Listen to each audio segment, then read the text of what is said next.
बोलिए शंकर भगवान की जय।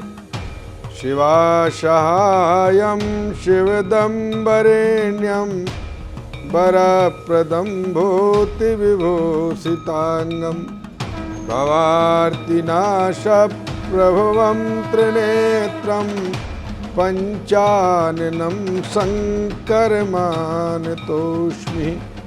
बोलिए बाबा विश्वनाथ की जय। हर हर महादेव। आज हम सेक्टर 40 नोएडा उत्तर प्रदेश यहाँ के श्री शक्ति धाम मंदिर में आए हैं और जानते हैं कि माँ दुर्गा और शिव जिस मंदिर में रहते हैं तो उसका क्या महत्व है। आइए चलते हैं, महंत जी से बात करते हैं।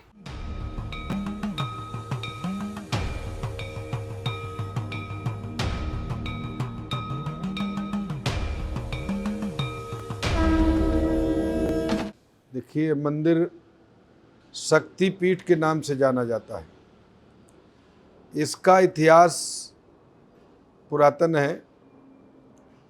बहुत समय पहले, करीब 25-30 वर्ष पहले की बात है कि इस स्थान पर पहले साईं टेम्पल था और ये जगह खाली थी। लेकिन माता का ऐसा कुछ उद्गम हुआ कि एक बार यहाँ पर जागरण का आयोजन हुआ था। जागरण, माता जी का पूरी रात्रि का जागरण हुआ। तो जो मूर्ति स्थापना की गई थी जागरण में, तो बाद में ऐसा एक दृश्य सामने आया, माता जी का ये आदेश हुआ कि अब मुझे यहीं पर रहने दिया जाए, मैं यहाँ से नहीं जाना चाहती हूँ और यहाँ पर एक दिव्य भव्य सुंदर एक मंदिर का निर्माण कराया जाए, माता का मंदिर।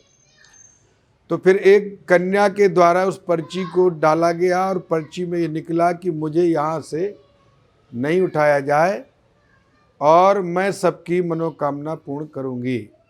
तो वो मंदिर जहाँ जागरण के लिए माता का स्थापना किया गया था, आज भी उसी स्थान पर वो देवी की अष्टभुजी दुर्गा की प्रतिमा रखी हुई है और वहाँ से फिर उसे नहीं हटाया गया है, क्योंकि माता जी का ऐसा आदेश था। यहाँ बहुत दूर दूर से लोग आते हैं, बहुत दूर दूर से लोग आते हैं।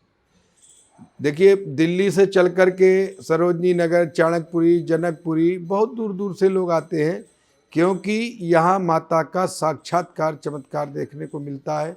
जिसने भी यहाँ सेवा किया सच्चे मन से, आज भगवान ने माता की कृपा से उनके पास अनन्य सब कुछ, धन धान, सुख समृद्धि और सब कुछ प्राप्त हो गया है।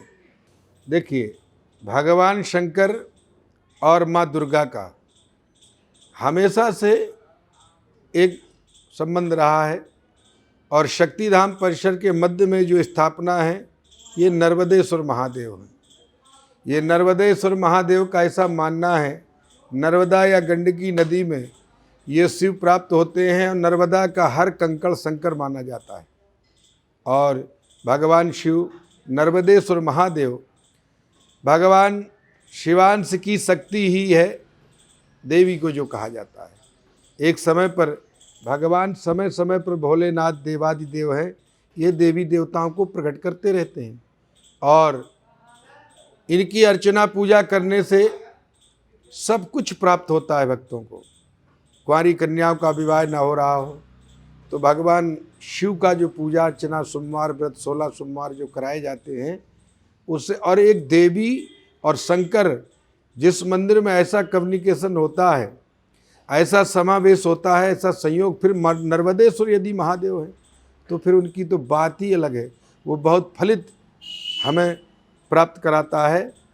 इसलिए नर्मदेश्वर महादेव हो और देवी का मंदिर हो, ये शक्तिपीठ माँ अष्टभुजी दुर्गा के नाम से मंदिर शक्ति धाम मंदिर के नाम से जाना जाता है। इसलिए भगवान शंकर का देवी के मंदिर में विशेष महत्व होता है। देखिए, भगवान शंकर की पूजा जो है, एक तो ऐसा होता नहीं कि भगवान कहते हैं पत्रम पुष्पम फलम तोयम, कोई कार्य हम करते हैं यदि श्रद्धा के साथ नहीं हो पाता, श्रद्धावानम लभते ज्ञानम श्रद्धा ते लभते परम। यदि हम भगवान शंकर को देवादिदेव महादेव को सच्चे मन से मनाते हैं तो आपकी मनोकामना निश्चित ही पूर्ण होती है।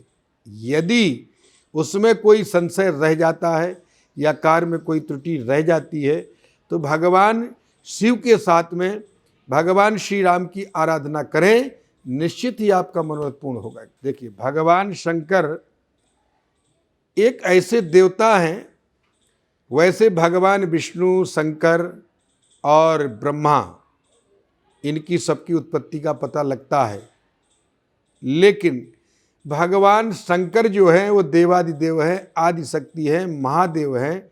और भगवान को शंकर की पूजा में कोई विशेष ऐसा आपको एकत्रित करने की आवश्यकता नहीं सामग्री। आप सच्चे भाव से भगवान शंकर को कैसे प्रसन्न करना चाहते हैं, आप मन की शांति चाहते हैं, समाज में मधुर व्यवहार चाहते हैं या रोग निवारण के लिए चाहते हैं, भगवान को उसी हिसाब से आप प्रसन्न करने के लिए पूजा करें। जैसे आपने मन की शांति से आप दूध से अभिषेक करें, ठीक है। आप रोग निवारण के लिए छाछ से अभिषेक करें सादे। और इस प्रकार से आपको प्रेम बढ़ाना है, भगवान शहद से, गन्ने के रस से आप पूजन करेंगे, भगवान शंकर आपकी हर मनोरथ को पूर्ण करेंगे और आप पर प्रसन्न होकर के आपको वरदान देंगे अवश्य। देखिए, भगवान शंकर जो है, आपका प्रश्न कि भगवान शंकर किस देव का ध्यान करते हैं। भगवान शंकर ने भगवान श्री राम का चरित्र अपने मन में पूरा रख रखा था। भगवान शंकर रात दिन श्री राम की आराधना करते थे और भगवान विष्णु और श्री राम भगवान शंकर की आराधना करते थे। दोनों देवता सामर्थ्यवान थे और सामर्थ्यवान को जब एक दूसरे के सम्मान का ध्यान रखें तो शक्ति एक अपने आप बढ़ती है। तो भगवान शंकर जो थे, भगवान श्री राम का ध्यान करते थे। परम रम्य गिरिवर कैलासु, शिव समेत जहाँ करें निवासु।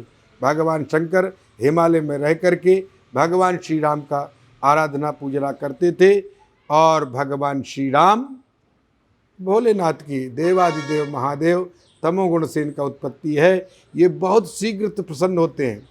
भगवान शंकर एक ऐसे देवता हैं जो शीघ्र प्रसन्न होते हैं। भगवान विष्णु की पूजा आप वर्षों वर्ष करिए तो वो सतोगुण से उत्पत्ति है, वो जल्दी प्रसन्न होकर वरदान नहीं देते हैं। लेकिन भोलेनाथ ऐसे देवादिदेव हैं, दीनों पर दया करने वाले। धन धन भोलेनाथ तुम्हारी कौड़ी नहीं खजाने में, लेकिन 3 लोग बस्ती में बसाए, आप बसे वीरानी में। भगवान शंकर तमोगुण से उत्पत्ति है, बहुत शीघ्र प्रसन्न हो जाते हैं और आपके सभी मनोरथ पूर्ण करते हैं। जितनी आसुरी शक्तियाँ हैं सब भगवान शंकर से वरदानित है। भस्मासुर हो, लवणासुर हो, रावण हो, कोई भी ऐसा देवता राक्षस है जो उसने आराधना भगवान शंकर की किया और भगवान शंकर प्रसन्न हो जाते हैं। क्योंकि तमोगुणी जो आदमी होता है वो बहुत शीघ्र नाराज होता है तो बहुत जल्दी प्रसन्न हो जाता है भगवान शंकर की आराधना। इसलिए कलयुग में हनुमान, शंकर, इनकी आराधना करने से लोगों की भक्ति फलीभूत होती है, ऐसा माना जाता है। मेरा नाम पंडित ज्ञान प्रकाश शास्त्री। मैं आज शक्तिधाम मंदिर में 25 वर्षों से सेवा कर रहा हूँ। प्रारंभिक दौर हमने साईं मंदिर से किया था 94 13 अप्रैल से, और जब से आज दिन तक मैं एक ही स्थान पर इस क्षेत्र की सेवा कर रहा हूँ। समाज भोलेनाथ की कृपा से दिनचर्या ठीक चल रही है और भगवान की सेवा करने का अवसर प्राप्त होता है।